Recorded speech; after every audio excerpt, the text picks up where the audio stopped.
नमस्कार, India TV देख रहे हैं आप। मैं हूं आपके साथ पवन नारा। अब की बार किसकी सरकार? शुरुआत करते हैं महाराष्ट्र चुनाव से, जहां आज महायुति ने सीट बंटवारे को फाइनल कर चुनाव में बढ़त बना ली है। दिल्ली में अमित शाह के घर चली बैठक में देर रात सीट बंटवारे पर मोहर लगी। वहीं महाविकास अघाड़ी में टकराव खत्म होने का नाम ही नहीं ले रहा। मुंबई में बैठकों का दौर जारी है। आज रात तक महाराष्ट्र में बीजेपी की पहली लिस्ट आ सकती है। महायुति ने इस बार महाराष्ट्र का रण जीतने के लिए क्या फॉर्मूला बनाया है, सीएम फेस पर क्या तय हुआ है, फुल डिटेल इस रिपोर्ट से समझिए। महायुति ने महाराष्ट्र की 288 सीटों पर सीट बंटवारे का फॉर्मूला फाइनल कर लिया है। दिल्ली में अमित शाह के साथ 2.5 घंटे की बैठक में सीट बंटवारे पर मुहर लगी। उससे पहले अमित शाह ने देवेंद्र फडणवीस, एकनाथ शिंदे और अजीत पवार के साथ अलग अलग बैठकें भी की। फॉर्मूले के मुताबिक बीजेपी 155 से 160 सीटों पर चुनाव लड़ेगी, जबकि शिवसेना शिंदे को 75 से 80 सीट मिलेगी। वही एनसीपी अजित गुट के खाते में 50 से 55 सीटें आएंगी। अमित शाह के साथ जो फॉर्मूला तय हुआ है, उसके मुताबिक जिस सीट पर जिस पार्टी का विधायक, वो सीट उसी पार्टी के खाते में जाएगी। महायुति ने अब तक 215 सीटों पर बंटवारा फाइनल कर लिया है। बची हुई 73 सीटों में से 40-50 सीटों पर अमित शाह के साथ बैठक में चर्चा हुई और सीट बंटवारा भी अंतिम चरण में है। लेकिन 5 से 7 सीट ऐसी हैं जिनमें फैसला होना बाकी है। हरियाणा में लिस्ट आने के बाद बीजेपी को बगावत का सामना करना पड़ा था। उससे सबक सीखते हुए पार्टी ने तय किया, जिन सीटों पर बगावत की आशंका ज्यादा है, उनमें उम्मीदवारों का ऐलान आखिरी समय पर किया जाएगा। इसके अलावा बची हुई 73 सीटों पर महायुति के दल जिताऊ उम्मीदवारों पर दांव लगाएंगे। मतलब जो उम्मीदवार जीत सकता है, उसे ही टिकट मिलेगा। मुंबई रीजन की 36 सीटों पर भी महायुति का बंटवारा फाइनल हो चुका है। बीजेपी 18, शिवसेना शिंदे 16 और एनसीपी अजित गुट 2 सीटों पर चुनाव लड़ेगा। 2019 में बीजेपी ने 105 सीटों पर चुनाव लड़ा था, जबकि शिवसेना 56 सीट पर चुनाव लड़ी थी। वहीं राष्ट्रवादी कांग्रेस पार्टी ने 54 सीट पर चुनाव लड़ा था। महायुति ने यह भी तय कर दिया है कि चुनाव जीतने पर अगला मुख्यमंत्री कौन होगा। चुनाव में महायुति की अगुवाई मुख्यमंत्री के तौर पर एकनाथ शिंदे करेंगे, लेकिन चुनाव नतीजों के बाद तय किया जाएगा कि अगला मुख्यमंत्री कौन बनेगा। महायुति के तीनों घटक दलों को बराबर मंत्री पद देने पर भी सहमति बनी है। मुंबई रीजन की अगर बात करें तो मुंबई रीजन में विधानसभा की 36 सीटें हैं। इस वक्त मुंबई से बड़ी खबर आ रही है, अजित गुट को यहां 3 सीटें मिल सकती हैं। अब उन सीटों के नाम भी सामने आ गए हैं। इनमें से एक सीट है अणुशक्ति नगर, दूसरी सीट है बांद्रा ईस्ट और तीसरी सीट है शिवाजी मानखुर्द। बीजेपी अकेले मुंबई रीजन में 3 से 4 मौजूदा विधायकों के टिकट भी काट सकती है, ऐसी जानकारी सामने आ रही है। एनसीजी अजित गुट ने मैनिफेस्टो कमेटी का भी गठन कर दिया है। दिलीप वलसे पाटिल के नेतृत्व में 18 सदस्यीय कमेटी मैनिफेस्टो को तैयार करेगी। इस मैनिफेस्टो में अल्पसंख्यक समाज के विकास के लिए योजनाओं का ऐलान किया जा सकता है। महाविकास अघाड़ी में सीट शेयरिंग का फॉर्मूला फंस गया है।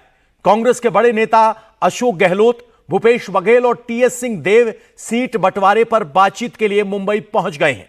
महाविकास अघाड़ी में एनसीपी शरद गुट और ठाकरे सेना के बीच डील डन हो चुकी है। झगड़ा कांग्रेस और उद्धव की पार्टी के बीच है। करीब 28 सीटें ऐसी हैं जिनमें दोनों ही दल अपना दावा ठोक रहे हैं। ठाकरे सेना का आरोप है कि नाना पटोले की वजह से सीटें अटकी हुई हैं। महाविकास अघाड़ी में सीट बंटवारे पर क्यों मची है रार, इस रिपोर्ट से समझिए।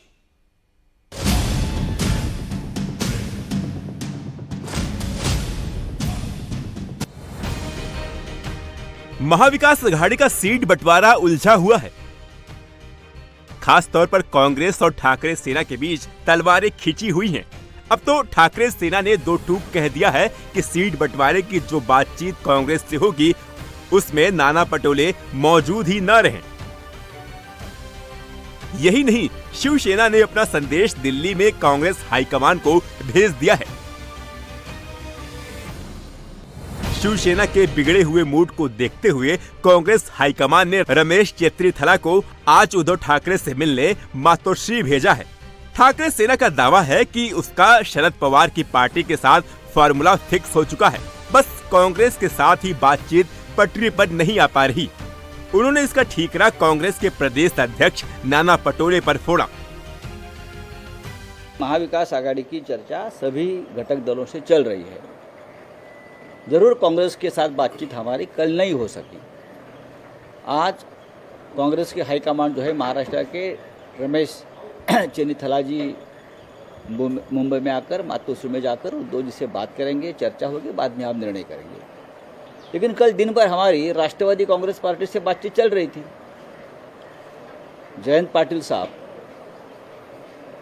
जो महाराष्ट्र के प्रेसिडेंट है वो और हम बैठे थे और हमारे बहुत सी बातें सॉल्व हो गई। राष्ट्रवादी में और हमारे में अब ज़्यादा सीट शेयरिंग के मामले में कोई ज़्यादा पेश नहीं है। कल हमारी बातचीत लगभग 4 या 5 घंटे तक बातचीत चली, आज भी होगी।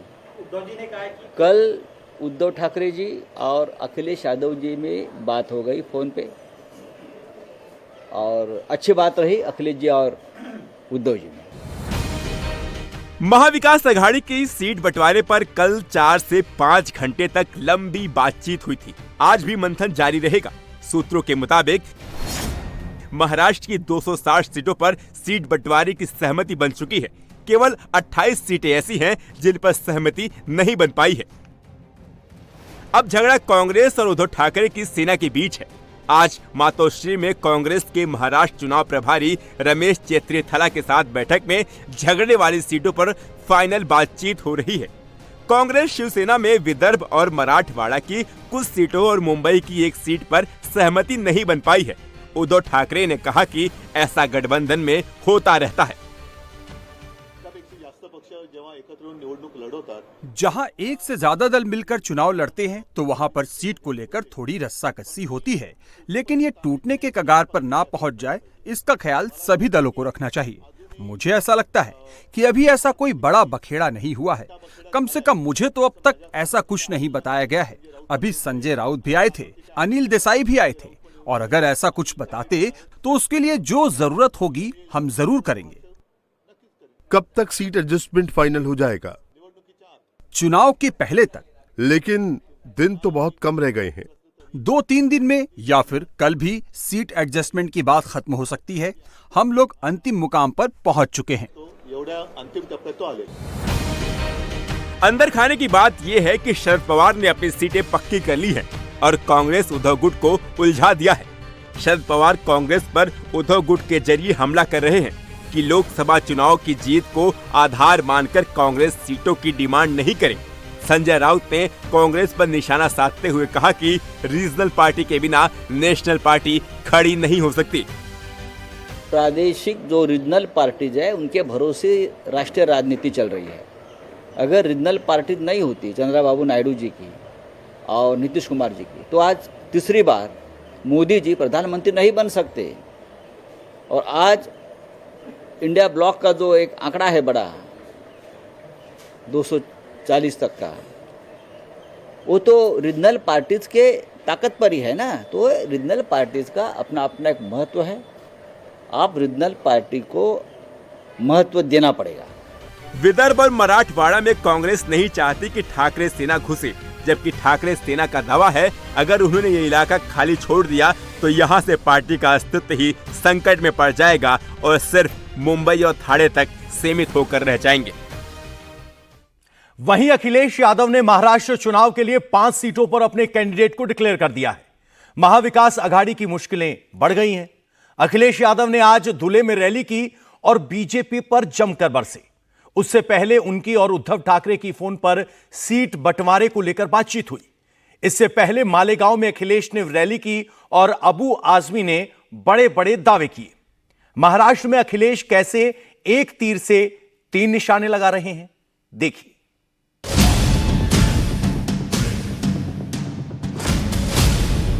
अबू आसिम आपके हक की लड़ाई लड़ता है कि नहीं लड़ता है?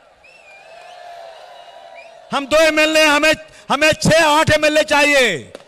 और जिस दिन अखिलेश भाई 8 MLA हो गए ना, किसी की मां ने दूध नहीं पिलाया मुसलमानों को साथ जाति करने की। ये मेरा वादा है, ये मेरा वादा है। मैं जान देकर भी इस कौम के लिए अपनी जान दे सकता हूं, लेकिन झुक के किसी के सामने घुटने टेक नहीं सकता हूं। दोस्तों,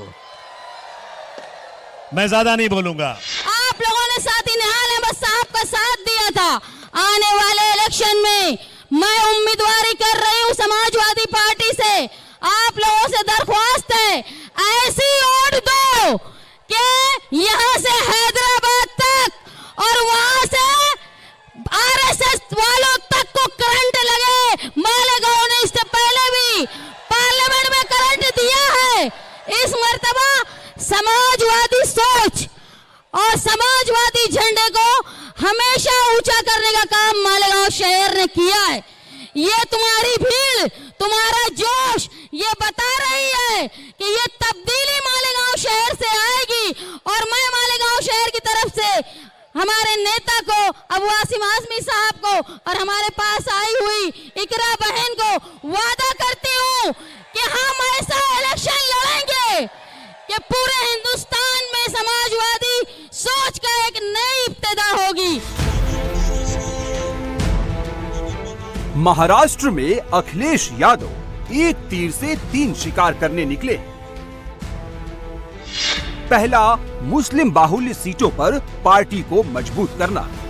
दूसरा, ओवैसी से हिसाब किताब बराबर करना।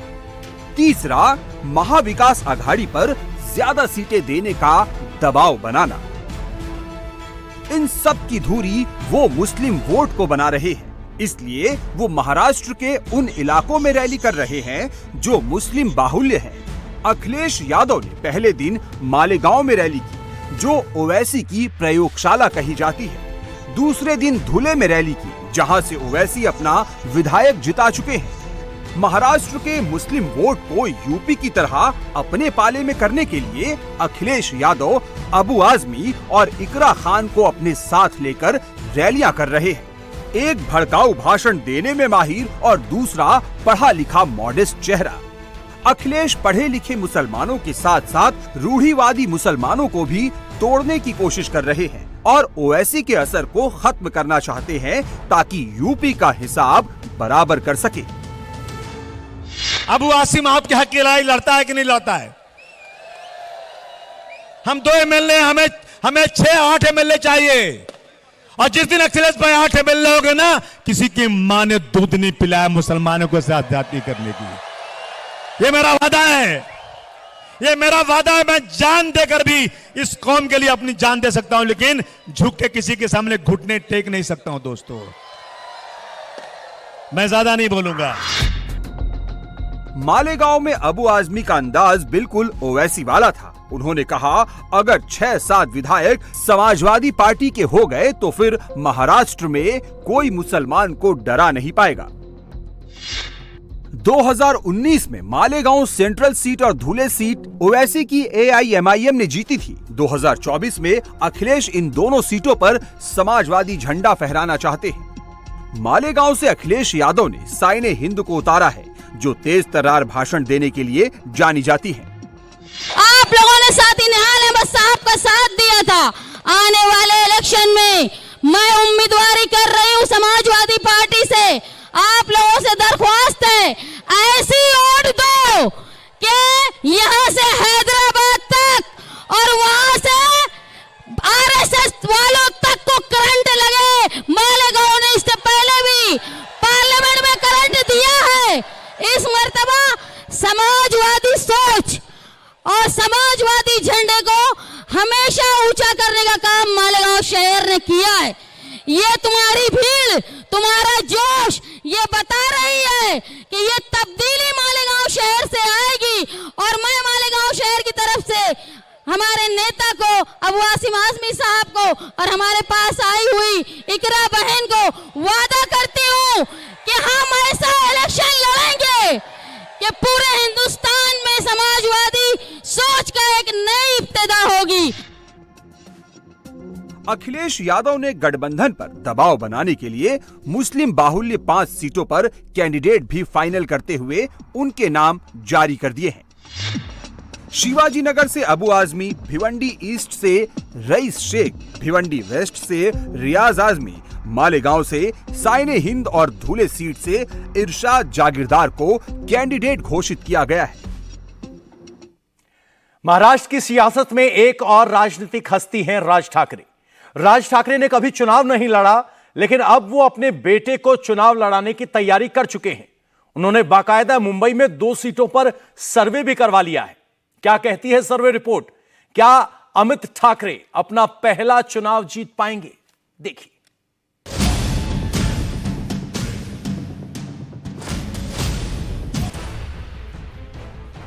महाराष्ट्र विधानसभा चुनाव में ठाकरे खानदान से एक व्यक्ति चुनावी एंट्री लेने जा रहा है। राज ठाकरे अपने बेटे अमित ठाकरे को विधानसभा चुनाव में उतारने जा रहे हैं। अमित ठाकरे के लिए राज ठाकरे ने मुंबई की माहिब और भांडू पश्चिम सीट का सर्वे कराया है। दोनों सीटों पर शिवसेना का वर्चस्व रहा है। अभी माहिब सीट पर शिंदे सेना के सदा सरवणकर विधायक हैं, जबकि भांडू पश्चिम से ठाकरे सेना के रमेश कोरगांवकर मौजूदा विधायक हैं।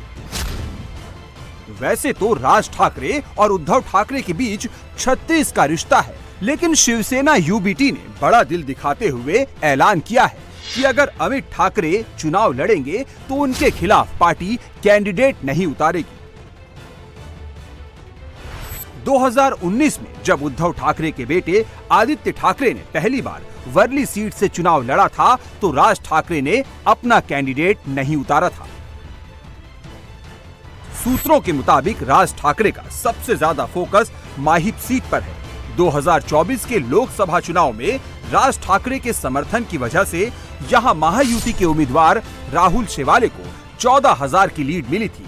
इसलिए अमित ठाकरे के लिए माहिब सीट को राज ठाकरे सेफ सीट मानकर चल रहे हैं। महाराष्ट्र में जहां एक तरफ महायुति गठबंधन में सीट शेयरिंग का फॉर्मूला फिक्स होने की बात हो रही है, वहीं दूसरी तरफ केंद्रीय मंत्री और आरपीआई नेता रामदास अठावले ने इंडिया टीवी से बातचीत में बड़ा दावा किया है।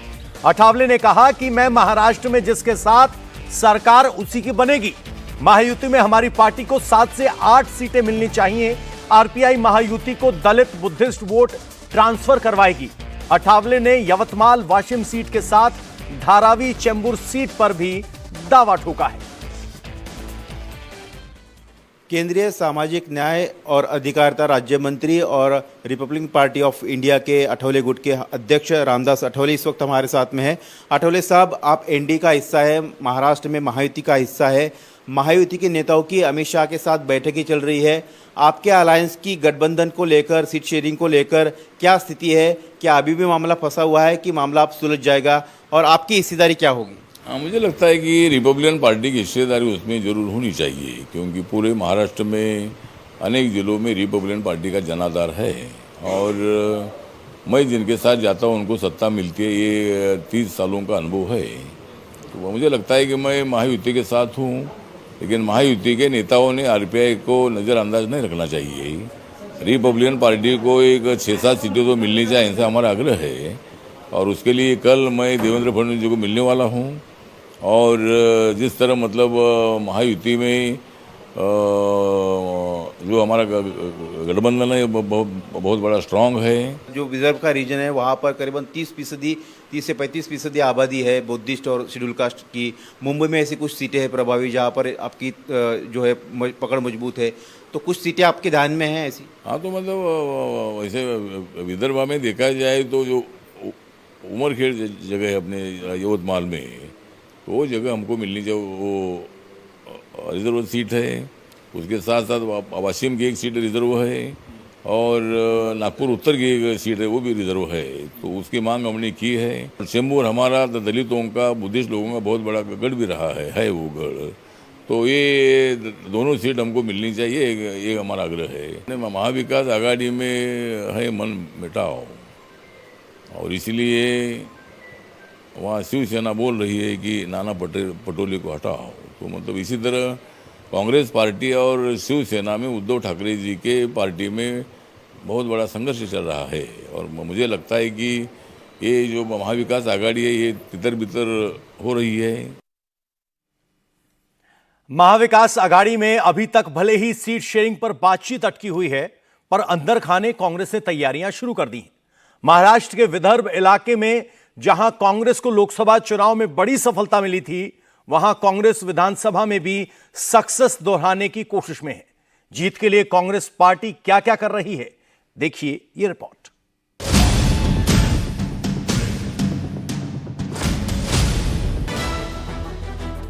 कांग्रेस सीट बंटवारे के झगड़े में जरूर फंसी हुई है, लेकिन विदर्भ में लोकसभा जैसा प्रदर्शन दोहराने के लिए उसने नागपुर में अपना चुनावी वॉर रूम रेडी कर लिया है। विदर्भ की 62 सीटों पर हाईटेक प्रचार और विरोधियों को प्रचार में मात देने की तैयारी यहां पूरी कर ली गई है। महाराष्ट्र के बारे में कहा जाता है, जो विदर्भ का रण जीतेगा वही मुंबई पर राज करेगा। कांग्रेस और बीजेपी का दावा है कि वो विदर्भ की 62 में से कम 45 सीटें जरूर जीतेंगे। नागपुर के वॉर रूम को जल्द ही मुंबई के वॉर रूम से जोड़ दिया जाएगा। नागपुर के वॉर रूम की कमान पूर्व मंत्री नितिन राउत को सौंपी गई है।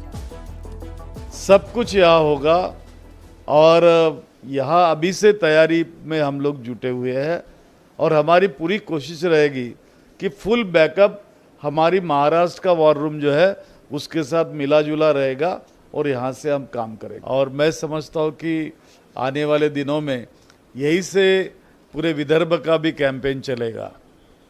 तो ये कहा जाए कि विदर्भ का हाईटेक ये वॉर रूम है चुनाव का?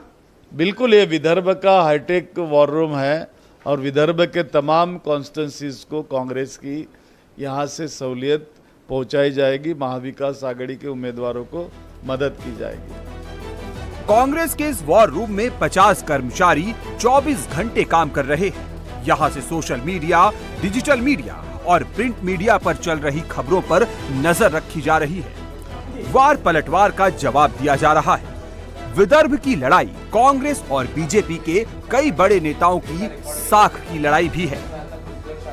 विदर्भ बीजेपी के कद्दावर नेता नितिन गडकरी, डिप्टी सीएम देवेंद्र फडणवीस और बीजेपी के प्रदेश अध्यक्ष चंद्रशेखर बावनकुले का क्षेत्र है। कांग्रेस के प्रदेश अध्यक्ष नाना पटोले, राष्ट्रीय महासचिव मुकुल वासनिक और विधानसभा में नेता प्रतिपक्ष विजय वडेट्टीवार भी विदर्भ से ही आते हैं। जाहिर है कांग्रेस यहां लोकसभा के प्रदर्शन को दोहराना चाहती है, तो बीजेपी चुनाव में गेम पलटकर फिर सत्ता में आना चाहती है।